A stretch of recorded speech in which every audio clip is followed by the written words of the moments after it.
So I really want to talk about thinking about your core values and beliefs because this is something that I think has changed over time in terms of my job or my career as an educator. Maybe not what I believe, but what the teaching profession has expected of me. It's changed over time. And I've really been doing a lot of thought about like, what is Reset EDU? And originally, when I brought it about, it was because I wanted to help teachers that were feeling kind of stale or like starting like initial stages of burnout. How do you make teaching better? And the hard part is, I feel like I've been having a lot of trouble doing that myself personally. So I've been thinking about like what sorts of things can I do? Tiny dog just ran in. What's up, tiny dog?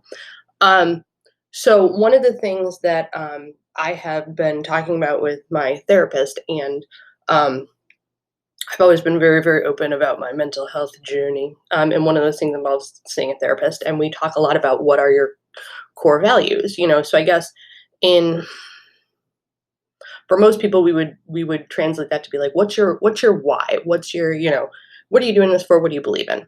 So one of the activities that I did that I think was super helpful was you can actually just go and Google like core values worksheet. I will link the one that I personally used. I'll link it down in the description. But what you do is, even though like you think like I always think like, oh, I know what I believe. It's interesting to like narrow it down and kind of formalize it. So what I did this on my iPad, and I'll share this up on the screen. But it's a values exercise where there's a whole list of terms and different core values, and you go through and you highlight the ones that really resonate with you, and then you take those ones that you've um, kind of identified with, and you group them, and then you kind of identify the ones, one word that, sorry, one word that best represents or kind of labels the little groups that you've put them in. So my core values that I came up with was honesty, resourcefulness or like problem solving, creativity, and empathy. So it was interesting because none of those surprised me, and I don't think yours will surprise you either. But to be able to kind of boil down what your core values are, it helps you if you are thinking about finding a new job or feeling like things aren't quite right where you are.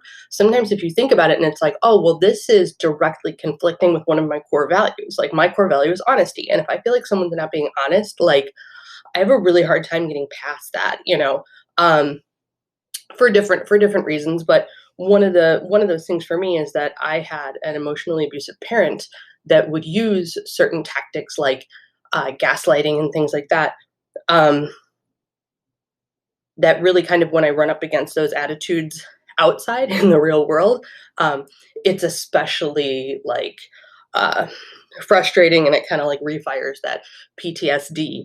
So for me, like honesty is a thing. I'd rather somebody was honest with me, and even if it like hurt my feelings or made me angry, because then I could like get over it. But if somebody's like lying because they want to cushion the blow or whatever, like I can't handle that. Like you have to be real with me, and I know not everybody wants that, but um, yeah, so I think it's been really helpful for me to kind of identify what are my core values and how can I use that to help me with direction in my life and in my career as a teacher and what's important to me.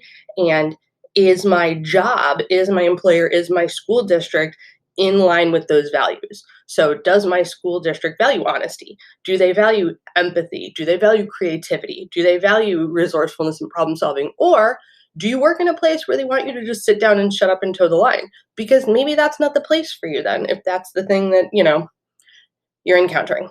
Not all school districts are the same. So it's important that you find that one that kind of aligns with you and your why and your values. And I strongly encourage you to try out something like this values worksheet to really kind of identify for yourself what your things are.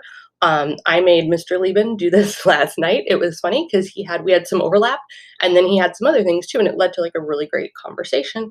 And it's always good to just kind of recenter yourself, reestablish your why and what's important to you. And I think that helps, especially right now when things are kind of difficult and up in the air and weird. And I think doing that little bit of reflection and thinking about what's most important to you so that you can go and try to find those things and follow those things and align yourself with things that align with those core values as much as possible. It's going to be helpful. It's going to be a good thing. So, yeah, see you soon, and good luck with what's ahead. We're almost done with that school year. You can do it. Bye. Be sure to subscribe to the Reset EDU channel for the latest project updates and episodes. If you're interested in a reset for your own classroom, be sure to fill out the form at bit.ly/resetedu. Thank you for watching.